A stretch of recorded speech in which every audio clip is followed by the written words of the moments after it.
안녕하세요. 매일 새로운 사연을 전하는 읽어주는 사연 라디오입니다. 구독과 좋아요, 많은 공유 부탁드립니다. 오늘의 사연 시작하겠습니다. 안녕하세요.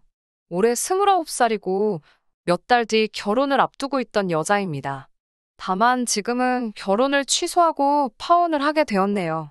저와 결혼할 예비 신랑이었던 남자친구와는 지인의 소개로 만나게 되었습니다. 연애 1년, 짧은 기간이지만 저에게 맞춰주고 저를 지극정성으로 아껴주는 모습에 결혼을 결심하게 되었고, 이 남자의 청혼에 응하게 되었습니다. 예비 신랑은 정말 저에게 헌신적이었어요. 파혼을 결정함에 있어서도 사실 속으로는 이 남자가 진짜 잘못한 게 있나? 하는 생각도 몇 번을 하게 되었습니다. 말씀드렸다시피 연애하면서 저에게 참 잘했어요. 저도 연애 경험이 아예 없던 것이 아니라 전에 만나던 사람들과 비교될 정도로 저에게 지극정성인 모습이 신기해서 오빠 같은 사람은 처음이라고 물으며 제가 그렇게 잘해줄 정도로 좋은 거냐고 물어본 적이 있어요. 예비 신랑은 저에게 자기가 저를 좋아하는 것도 있기는 하지만 자기는 자기 아버지가 어머니에게 하는 걸 보고 잘한 게 있어서 더 그런 것 같다고 하더라고요. 이렇게 말한 것처럼 예비 신랑은 부모님에 대한 자부심이 엄청 강한 사람이었어요. 두 분이 사이가 좋다는 걸 입버릇처럼 말하곤 했으니까요. 결혼을 약속하기 전인 연애하던 시절에도 저에게 두 분을 직접 만나게 해주고 싶다고 몇 번이나 말했었습니다. 그 당시에는 연애를 하던 시절이라 부모님까지 만난다는 건 부담이 되어서 거절했는데 결혼을 약속한 뒤로는 부담스럽다는 이유로 만나지 않을 수도 없는 노릇이잖아요. 그래서 저는 처음으로 예비 시부모님이 될 두 분을 만나게 되었습니다. 실제로 두 분을 처음 뵈었을 때는 예비 신랑이 한 말이 과장이 하나도 없다고 해도 무방할 정도로 두 사람 사이가 좋았습니다. 매일 집에서 같이 시간을 보낼 텐데도 뭐가 그리 좋으신지 두 분은 잠시도 떨어져 계시지 않았어요. 적당히 거리감 두고 어쩔 때는 두 사람이 정말 서로 좋아서 같이 사는 게 맞는 건가 싶을 정도로 행동하시는 우리 부모님들과는 조금 달라 보였어요. 무작정 보기 좋다고만 말하기는 애매할 정도로 그 표현들이 너무 과하더라고요. 더군다나 저도 같이 있는 자리인데다가 처음 만나는 자리인데도 저는 전혀 신경을 안 쓰시는 것 같다는 생각이 들었습니다. 그래도 처음 만남이다 보니 식사를 하면서 이런저런 대화가 오고 가게 되었고 그때가 돼서야 저에게 여러 가지를 물어보시더라고요. 왜 우리 아들과 결혼을 결심하게 되었냐고 하는 질문에 제가 느낀 그대로 거짓 하나 보태지 않고 말씀드렸어요. 저를 너무 아껴주는 모습이 좋았다. 예비 신랑이 평소에도 두 분 이야기를 꺼내며 두 분께 배웠다고 말을 하고는 했는데 이렇게 직접 뵈고 나니 그 말이 거짓말이 아니었단 걸 알았다. 이런 말 하면서 적당히 예비 시부모님께 아부도 조금 섞었고요. 두 분도 제 대답에 흡족하셨는지 환하게 웃으면서 좋아하시더라고요. 그렇게 예비 시부모님과의 첫 만남은 어려움 없이 지나가게 되었습니다. 그런데 제가 조금 스트레스를 받기 시작한 건 그 뒤로 약간씩 변하기 시작한 예비 신랑의 태도였습니다. 둘이서 하는 데이트에 자기 부모님들을 자꾸 부르기 시작했어요. 자기가 저랑 좋은 거 먹고 좋은 거 보러 다닐 때마다 자기 부모님은 여태껏 이런 거 누리지 못하고 살아오셨다는 생각하면 마음이 아프다면서요. 저는 솔직히 예비 시부모님하고 같이 데이트를 하고 싶은 생각은 하나도 없었고 불편하다는 생각밖에 없었습니다.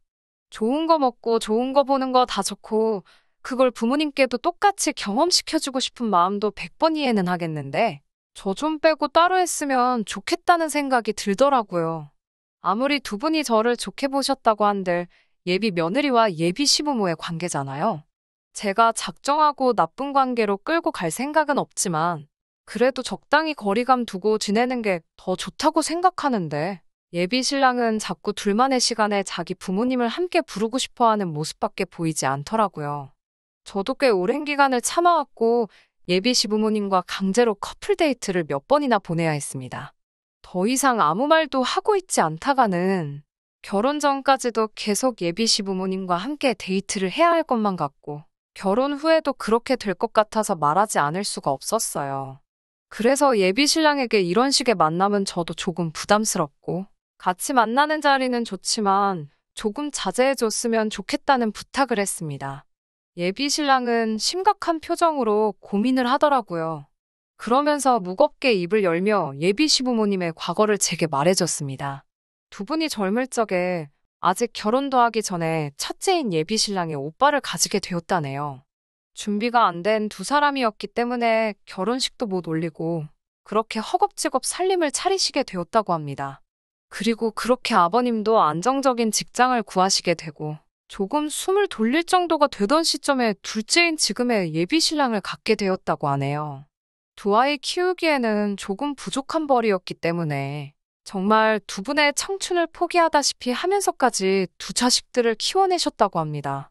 거기까지만 들으면 예비 시부모님들 정말 존경받아야 할 정도로 좋으신 분들도 많고 자식들이 부모님 이렇게 챙겨주는 것만 봐도 자식 농사도 성공하신 분들이 많습니다. 그런데 두 분이 자식들 때문에 많은 걸 포기하셨다고 한들 그걸 저까지 나서서 체험하게 해드릴 필요는 없다고 생각합니다. 더군다나 제가 결혼을 약속한 사이기는 하지만 그렇다고 아직 가족의 일원이 된 것도 아니잖아요. 연애 기간이 짧았던 만큼 저도 예비 신랑과 둘이서 보내는 시간이 더 길었으면 좋겠다 싶었고 그 시간을 예비 시부모님이 되었든 저희 부모님이 되었든 누구에게도 빼앗기고 싶지 않았어요. 예비 신랑에게는 그런 부분을 설명해 줬습니다. 아쉬워하는 눈치였지만 제 말에 틀린 말이 없으니 제 뜻에 따르겠다 하더라고요. 그 뒤부터는 예비 시부모님 없이 둘이서 결혼 준비해가며 여러 가지 추억을 쌓았습니다.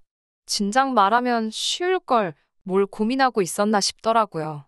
여기까지는 정말 아무런 사건 사고 없었고 이대로 결혼식을 올리게 되겠지 하고 생각하고 있던 와중에 예비 신랑이 오랜만에 시부모님과 함께 자리를 마련했더라고요. 저도 별다른 마음 없이 그 자리에 참석했습니다. 더 이상 예비 시부모님이 우리 데이트에 같이 나오시지 않기도 했었으니까요.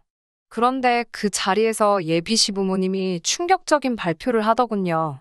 예비 신랑과의 데이트를 함께 즐기는 걸 훨씬 더 초월한 말도 안 되는 사안을 마치 그렇게 할 것이라고 통보하듯이 전하셨습니다.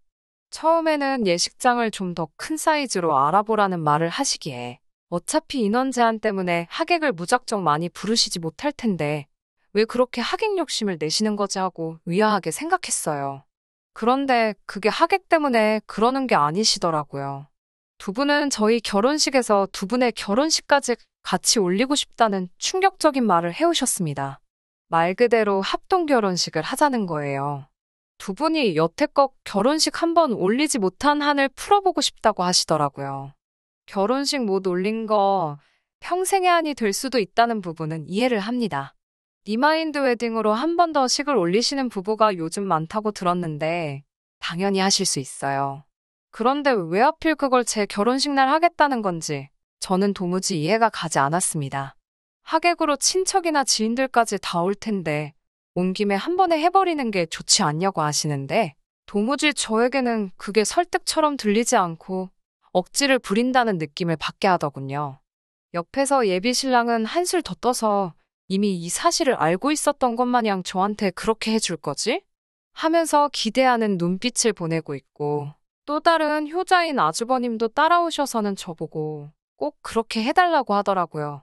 상식이 있다면 제가 거부감 느끼는 게 당연한 일일 텐데 거기에 온 가족이 나서서 왜 이해를 못 해주느냐는 듯이 저를 오히려 나쁜 사람으로 몰아가고 있으니 아주 미치고 팔짝 뛸 노릇이더라고요.